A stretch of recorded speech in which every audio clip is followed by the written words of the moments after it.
Trading podcast numéro 62. Nous y sommes. J'espère que tout le monde a passé un excellent week-end. Aujourd'hui, nous allons parler de quelque chose de très important dont j'ai toujours fait la promotion, c'est la discipline. Quand on parle de discipline, c'est la capacité à se faire faire ce qu'on est censé faire quand on doit le faire, même quand on n'en a pas envie. Parce que ce qui doit être fait, même si on n'a pas envie de le faire. Et aussi, la capacité à ne pas faire ce qu'on n'est pas censé faire, même quand on a envie de le faire. Donc la discipline, vous comprenez que c'est d'abord le contrôle de ses propres émotions. Et aujourd'hui, nous allons parler de cette clé, de ce point psychologique, parce que dans ces podcasts, dans cette série de podcasts, nous parlons essentiellement de la psychologie, tout ce qui va vous permettre de pouvoir améliorer votre état d'esprit, optimiser vos résultats dans la vie courante, dans vos business, ainsi que dans le trading. Donc aujourd'hui, nous parlons de la discipline, qui est la racine de toutes les réussites, dans tous les domaines, que ce soit physique, que ce soit intellectuel, que ce soit professionnel, familial, conjugal, peu importe, c'est la discipline qui est la clé de la réussite dans tout ce que vous allez faire. Et par ricochet, le manque de discipline est la racine de tous les maux. Le manque de discipline est la racine de tous les échecs. Tous les problèmes que vous pouvez rencontrer sont des problèmes de manque de discipline. Et très souvent, le piège dans la vie, c'est que vous ne verrez pas les conséquences de vos actions tout de suite. Peu importe le type d'action, que ce soit des actions positives comme des actions négatives, les conséquences ne viennent jamais tout de suite. C'est sur le long terme. C'est un processus qui est lent. C'est un processus qui prend du temps, qui est brique par brique. Vous êtes soit en train de construire, soit en train de détruire. Mais vous ne vous en rendrez compte qu'après des années, dans tout ce que vous faites, que ce soit d'un point de vue intellectuel, en lisant des livres tous les jours, par exemple, ou bien d'un point de vue physique, en faisant du sport tous les jours, par exemple.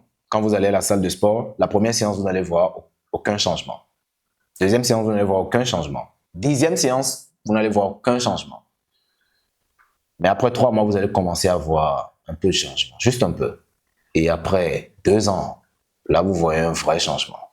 Donc, à chaque instant, vous êtes soit en train de construire quelque chose, soit en train de détruire la chose. Que ce soit dans la vie courante, dans votre carrière, ainsi que dans le trading. À chaque instant, chaque fois que vous cliquez sur votre souris, devant vos graphiques, vous êtes soit en train de construire votre carrière de trading, soit en train de détruire votre carrière de trading. Et le point, c'est que tout de suite, vous n'allez pas vous en rendre compte. Vous n'allez pas vous en rendre compte quand vous prenez ce trade en disant « Je pense que ça va marcher, je vais mettre tout mon capital là-dessus ». Vous n'allez pas vous en rendre compte quand vous allez prendre une position sans stop loss. Vous n'allez pas vous en rendre compte quand vous allez prendre une position sans confirmation. Vous n'allez pas vous en rendre compte quand vous allez faire du n'importe quoi sur les marchés. À l'instant T, ça peut passer. Mais au bout d'un an, quand vous allez vous rendre compte que vous avez perdu 10 000 $, le cumul de vos pertes s'élève à 10 000 $, le cumul de vos pertes s'élève à 20 000 $. Là, vous allez commencer à vous en rendre compte qu'en fait, vous avez perdu autant d'argent dans le trading parce que vous avez cumulé de mauvaises habitudes sur les marchés. De la même manière, quand vous allez sur les marchés et que vous faites bien les choses, vous n'allez pas vous en rendre compte tout de suite. Vous n'allez pas vous en rendre compte quand vous encaissez vos bénéfices de 20 $, quand vous encaissez vos profits de 10 $, quand vous prenez des trades et que vous mettez des break-even et que ça revient fermé à plus 5 $ au lieu de fermer à moins 20 $, etc. Quand vous prenez un trade et que vous sortez de la position à plus 100 $ au lieu de laisser la position revenir en perte, etc. Toutes ces habitudes vont se cumuler. Vous n'allez pas vous rendre compte tout de suite quand vous encaissez de petits bénéfices, vous arrivez à faire de petits retraits chaque semaine, des petits retraits de 20 $, de 30 $, de 200 $, etc. Vous n'allez pas vous rendre compte. Mais c'est au bout de 3 ans, 4 ans, 5 ans, c'est là que vous commencez à comprendre que vous avez gagné 10 000 $ dans ce business, que vous avez gagné 20 000 $ dans ce business. C'est un processus qui est lent, un processus qui prend du temps. Et à l'instant T, on ne se rend compte de rien. Mais après 10 ans, après 2 ans, après 3 ans, là, on commence à s'en rendre compte. Et c'est pourquoi je dis parfois que la meilleure maths que nous pouvons apprendre, la meilleure mathématique que nous pouvons apprendre, c'est de savoir calculer les futures conséquences de nos actuelles décisions. Quand vous décidez de vous lancer dans le trading aujourd'hui, quelles peuvent être les futures conséquences de cette décision? Quand vous décidez de lancer une entreprise aujourd'hui, quelles peuvent être les futures conséquences de cette décision? Que ce soit positif comme négatif. Quand vous décidez de démissionner de votre boulot pour vous lancer dans l'entrepreneuriat, quelles peuvent être les futures conséquences de cette décision, positives comme négatives? Si vous savez évaluer les futures conséquences de vos actuelles décisions, vous prendrez de meilleures décisions. À chaque fois, vous allez avoir le réflexe de jauger le pour et le contre, de jauger le positif et le négatif qui va être issu de cette décision et de voir est-ce que cette décision vaut la peine d'être prise. Si à chaque fois vous faites ce calcul, vous pourrez prendre de meilleures décisions. C'est la raison pour laquelle on ne peut pas parler de discipline sans parler d'abord du contrôle émotionnel. On ne peut pas parler de discipline sans parler du fait de se dominer soi-même et de dominer ses propres envies. Le fait de s'écouter soi-même parfois et le fait de ne pas s'écouter soi-même parfois et juste de s'en tenir au plan. Donc la discipline, le manque de discipline est la racine de tous les maux et de tous les problèmes que vous pouvez rencontrer, que ce soit dans votre vie de manière générale, que ce soit dans votre carrière de trading de manière particulière. Donc, si un trader doit travailler sur quelque chose en particulier, c'est sur la discipline. Et dans ce podcast, je vais partager quelques clés qui vont vous permettre de pouvoir optimiser votre discipline, de pouvoir améliorer votre discipline. La première des choses, levez-vous tôt. Levez-vous toujours tôt, le matin. La discipline revient parfois à faire des choses qui sont difficiles à faire. Okay? Les choses que vous n'avez pas souvent envie de faire. Ou bien de vous empêcher de faire ce que vous ne devez pas faire. Et si vous voulez réussir dans la vie, vous avez besoin de temps pour construire. Peu importe ce que vous voulez accomplir, ça va vous demander du temps pour être construit. Et ce temps, soit vous le passez au lit, soit vous le passez dans les fêtes, soit vous le passez dans des activités inutiles, ou bien vous le passez sur vos projets. Plus vous allez passer du temps sur vos projets, sur vos activités, plus ces activités vont se développer. C'est la raison pour laquelle vous avez besoin d'un maximum de temps. Sur les 24 heures de la journée, vous avez besoin de beaucoup de temps pour pouvoir développer vos activités. Et si vous passez beaucoup de temps au lit, naturellement, vous aurez moins de temps à passer sur vos activités. Donc, la première manière de travailler sa discipline, c'est d'apprendre à se lever tôt le matin. D'apprendre à se lever avant le soleil. Pour être plus clair, levez-vous toujours avant le soleil. Vous devez voir le soleil arriver le matin. Moi, je considère personnellement comme une journée échouée si le soleil se lève avant moi. C'est-à-dire, quand je me lève, je viens trouver que le soleil est déjà là. Pour moi, la journée est déjà perdue. Parce que je n'ai plus assez de temps. Parce que quand le soleil se lève, ça veut dire qu'il est déjà peut-être 8 heures, 9 heures. Le temps de se préparer pour la journée, il est peut-être déjà 11 heures. Le temps de travailler un peu, de prendre le petit déjeuner, de faire de quelques petits trucs, il est déjà 16 heures. Et c'est le coucher du soleil. Donc, en soi, cette journée n'est pas trop optimisée. Mais quand je me lève avant le soleil, disons à 4 heures du matin, 5 heures du matin, entre 5 heures du matin et 8 heures, j'ai le calme, j'ai la tempérance, j'ai la fraîcheur, l'énergie nécessaire pour travailler sur les choses les plus importantes de la journée. Donc, dans cet intervalle, j'ai déjà fait la majeure partie de ce que j'ai à faire au cours de la journée. Donc, pour moi, c'est une journée réussie quand je me lève avant le soleil. Donc, la première manière de travailler sa discipline, c'est de se lever avant le soleil. Et vous comprenez avec moi que c'est pas quelque chose qui va venir du tic au tac. Comme j'avais fait un webinaire précédemment où la personne demandait comment vaincre l'indiscipline. Je lui ai dit que c'est un muscle qu'il faut travailler. C'est quelque chose qu'il faut travailler au quotidien. Ce n'est pas quelque chose qui vient vous dire ah oui, désormais je vais devenir discipliné. Et tout de suite, vous êtes discipliné. Non. C'est quelque chose que vous devez travailler dans le temps. Donc, se lever tôt le matin, ça ne va pas être facile au début, mais quand vous allez développer l'habitude, vous allez reprogrammer votre horloge biologique et commencer à vous lever même sans vous en rendre compte. Donc, se lever tôt le matin, c'est la première manière de travailler sa discipline. Quand l'alarme sonne, soit vous raccrochez l'alarme et vous continuez à dormir, soit vous vous levez tôt, soit vous vous levez directement et vous raccrochez l'alarme, vous vous mettez à travailler. Le plus difficile à faire, c'est de se lever immédiatement. Et quand vous vous habituez à faire ça, donc vous habituez à la difficulté et donc vous développez votre discipline. La deuxième des choses, rangez votre environnement. Chez les militaires, la première manière de voir est-ce que les soldats sont bien disposés à travailler, c'est de vérifier est-ce que le lit est bien fait. Est-ce que la chambre est bien rangée? Est-ce que l'espace de travail est bien nettoyé? Est-ce que est-ce qu'on a passé la serpillière? Donc, rangez votre environnement. Si vous êtes quelque part et que l'environnement est désordonné, votre état d'esprit aussi sera désordonné. Je vais vous donner un exemple terre à terre. Vous rentrez du boulot, vous avez passé une journée stressante et vous rentrez à la maison, vous voyez que tout est en désordre. Votre stress augmente davantage parce que le désordre extérieur amène le désordre intérieur. Supposons que vous devez trouver un objet et que vous ne savez pas où est-ce que vous l'avez rangé. Vous commencez à chercher dans tous les sens. Plus vous allez chercher, plus ça va vous agacer. Parce que cet objet n'était pas rangé au bon endroit.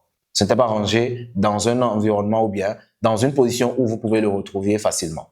Que ce soit vos documents, que ce soit vos appareils, vos clés, tout ça. Quand ce n'est pas bien ordonné, vous perdez dedans, ça vous agace. Donc, c'est pourquoi on dit que le désordre extérieur amène le désordre intérieur. Donc, vous ne pouvez pas être ordonné à l'intérieur, que ce soit dans vos activités ou bien dans votre vie de manière générale, si à l'extérieur, vous vivez dans un environnement qui est désordonné. Donc, ordonnez votre environnement. Ordonnez votre environnement. Alors, troisième manière de travailler sa discipline, c'est de toujours bien s'habiller. Quand vous sortez, quand vous allez quelque part, essayez quand même d'être le plus présentable possible. C'est facile de porter juste des sandales et d'aller voir le voisin à côté, etc. Mais quand vous vous disciplinez à rester quand même présentable, peu importe là où vous allez, peu importe là où vous bougez, etc. Quand vous vous disciplinez à le faire, ça veut dire que vous prêtez attention aux détails. Vous prêtez attention aux choses avant de les faire. Et c'est une manière de travailler sa discipline. Habillez-vous toujours bien, soyez toujours présentable. Quatrième manière de travailler sa discipline, c'est d'être posé. Ok, d'être posé. Quand je dis d'être posé, c'est de faire en sorte de ne pas s'exciter rapidement. Quand par exemple, quelqu'un vous propose de faire quelque chose qui vous plaît, ne sautez pas tout de suite sur l'occasion. Dites à la personne que vous allez prendre le temps d'y réfléchir, même si vous avez envie de le faire. Dites à la personne que vous allez prendre le temps d'y réfléchir. Par exemple, on vous invite à une fête, vous savez que ça va vous faire du bien, vous avez envie d'être là. Vous n'allez pas sauter tout de suite sur l'occasion pour dire oui, je vais y aller.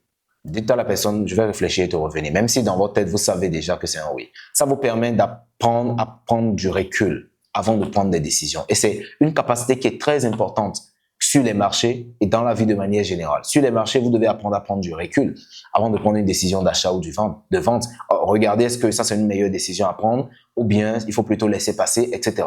Vous devez apprendre à prendre du recul avant de prendre vos décisions. Quand par exemple, vous avez de l'argent, là, vous venez tout de suite de recevoir de l'argent, la toute première des choses que vous avez envie de faire, c'est dépenser, d'acheter quelque chose de nouveau, d'acheter peut-être quelque chose qui vous fera plaisir, ou bien de faire une petite sortie. Mais si vous ne prenez pas du recul, vous ne pourrez pas dominer les envies que vous avez et prendre les meilleures décisions. Donc, vous devez apprendre à prendre du recul avant de prendre n'importe quelle décision, aussi banale que ça soit. Même si vous allez acheter peut-être une petite boisson et tout ça, vous prenez du recul pour voir est-ce que j'ai vraiment besoin de ça. Prenez souvent du recul. Et pour travailler ça, vous devez éviter d'être excité. À chaque fois, moi, je vérifie est-ce que je respire bien. À chaque fois, je vérifie est-ce que je respire assez posément. Si à un moment donné, je rends compte que je respire un peu trop vite, ça veut dire que c'est pas le meilleur moment pour prendre une décision. Si à un moment donné, je vois que ma respiration, je ne respire pas assez bien, ok, je bloque mon souffle, etc. Ça veut dire que c'est vraiment pas le moment pour prendre une bonne décision. Donc, ça me permet de contrôler ou bien d'avoir un contrôle sur mon état d'esprit. De savoir est-ce que actuellement je suis dans les meilleures dispositions pour prendre de bonnes décisions. Donc, tout cela, ça fait partie de la discipline. Donc, quand on parle de discipline, c'est le fait, comme je l'ai dit, de se faire faire ce qu'on est censé faire et de ne pas se faire faire ce qu'on n'est pas censé faire. Et cela est aussi important dans la vie, c'est important dans la vie de couple, c'est important dans le business, c'est important dans le trading, c'est important dans tous les aspects de ce bas monde. Et tous autant que nous sommes, nous savons ce qui est bien pour nous, nous savons ce qui n'est pas bien pour nous. Et souvent, nous faisons ce qui n'est pas bien pour nous parce qu'on a envie de le faire. On a envie de siffler un verre d'alcool de plus. On a envie de prendre un donut de plus. On a envie de passer encore 15 minutes au lit, 15 minutes supplémentaires qui se transforment en 2 heures de temps. On a envie de regarder un épisode supplémentaire de notre série préférée. Ça nous arrive tous. Mais la discipline, c'est cette capacité à prendre du recul et de dire, est-ce que j'ai vraiment besoin de ça? Est-ce que c'est important pour moi? Quelles seront les conséquences à long terme de ce que je suis en train de faire? Si vous venez de passer 10 heures de temps à regarder un film, à un moment donné, vous prenez du recul, vous vous dites, quelles seront les conséquences à long terme de ce que je suis en train de faire? Si je fais ceci tous les jours, où est-ce que ça me mènera? Si vous avez l'habitude de passer beaucoup de temps sur les réseaux sociaux à vous chamailler avec des gens, dans les commentaires, comme vous avez l'habitude de le faire, je vois tout le temps sur ma chaîne YouTube des gens qui descendent, ok, juste pour insulter mon travail. Mais est-ce que j'ai le temps de leur répondre? Quelles seront les conséquences à long terme si je passe mon temps à répondre à ceux qui critiquent mon travail? Et quelles seront les conséquences à long terme par rapport à eux-mêmes s'ils passent leur temps à critiquer le travail des autres? Donc, chacun aura, à la fin de sa vie, les conséquences des choses qu'il aura faites tous les jours. C'est pourquoi tous les jours, je veille à prendre les meilleures décisions possibles. Et pour ça, il faut avoir l'habitude de se contrôler mentalement et de prendre le recul nécessaire. Dernière chose que je peux vous conseiller pour travailler votre discipline, pratiquer un sport. Il n'y a pas meilleure manière de travailler sa discipline. Pratiquer un sport. Le sport, ça vient du verbe anglais to support. Le mot sport, ça vient de to support. Ça veut dire supporter. Ce qui veut dire qu'il y a une notion de douleur. Quand vous faites du sport, il y a une notion de douleur qui va s'impliquer. Que ce soit de la natation, que ce soit un sport de combat, que ce soit de la musculation, que ce soit du footing. Vous aurez mal quelque part, d'une manière ou d'une autre. OK? Même dans la natation, vous allez boire la tasse, vous allez manquer de souffle, des fois vous allez frôler la noyade, etc. Vous aurez mal aux muscles, vous serez fatigué, mais malgré ça, vous allez continuer. Et c'est ça qui va travailler votre résilience mentale. Je n'arrive pas à comprendre des gens qui ne font pas du sport, peu importe le prétexte. Parce que naturellement, l'état d'esprit que vous allez développer à travers le sport, ça va vous suivre dans tous les domaines de votre vie. Quand les gens me demandent comment tu arrives pour être aussi discipliné dans ce que tu fais, j'ai pas de secret. Je fais régulièrement du sport. Et quand vous finissez une séance de sport, vous avez tout de suite envie de faire autre chose. Parce que comme une loi de la science le dit, un corps en mouvement a tendance à rester en mouvement. Un corps inerte a tendance à rester inerte. Ce qui veut dire que plus vous restez en mouvement, plus vous aurez envie d'être en mouvement. C'est-à-dire plus vous bougez, plus vous aurez envie de bouger davantage et de faire davantage de choses. Par contre, moins vous bougez, moins vous aurez envie de faire des choses. C'est la raison pour laquelle aujourd'hui, beaucoup de personnes sont paresseux. Beaucoup de personnes cherchent l'argent facile. Beaucoup de personnes cherchent des raccourcis. Pourquoi? Parce que, à force de passer beaucoup de temps devant leurs écrans, ils sont inertes.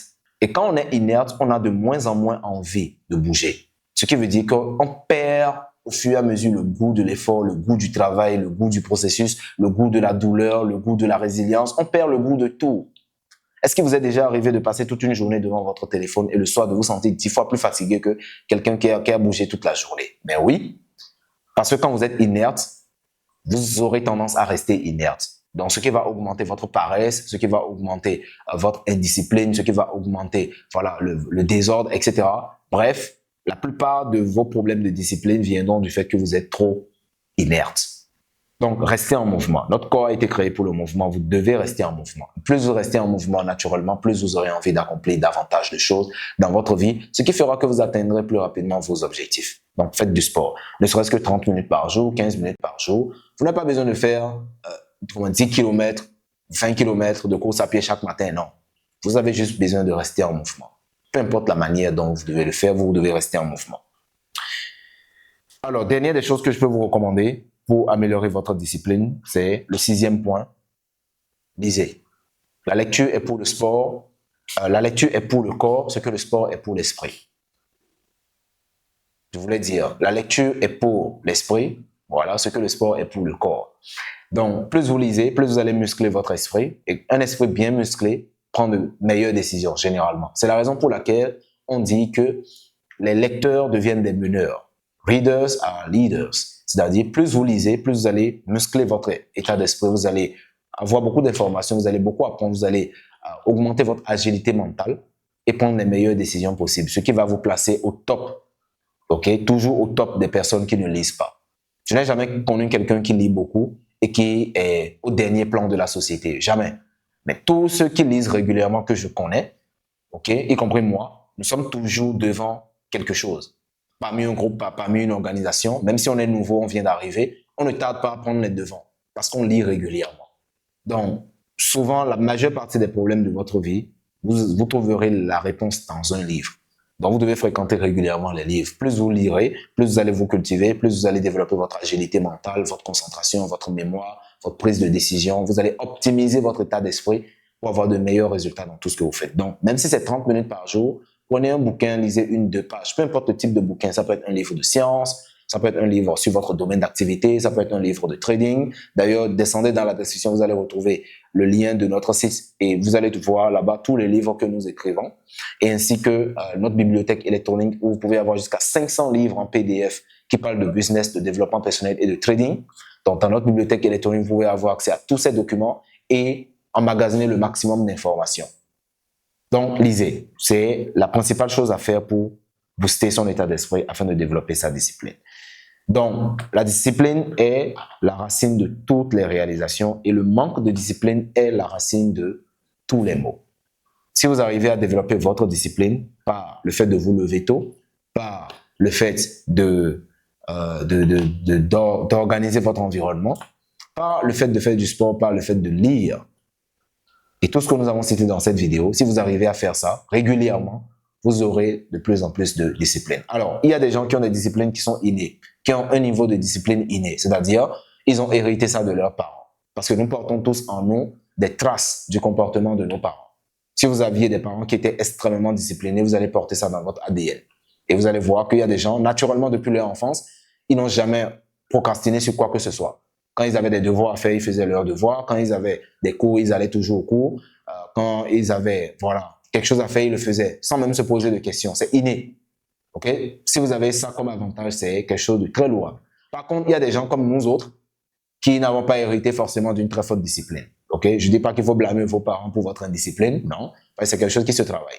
Alors, il y a des gens qui avaient l'habitude de sécher les cours, il y a des gens qui avaient l'habitude de reporter leurs devoirs, il y a des gens qui avaient l'habitude de dormir en classe, il y a des gens qui avaient l'habitude de ne rien faire, ou bien de passer beaucoup de temps devant la télévision, etc. Donc, nous n'avons pas tous le même niveau de discipline. Mais la bonne nouvelle, c'est que nous pouvons travailler notre discipline tous les jours et dans tout ce que nous faisons.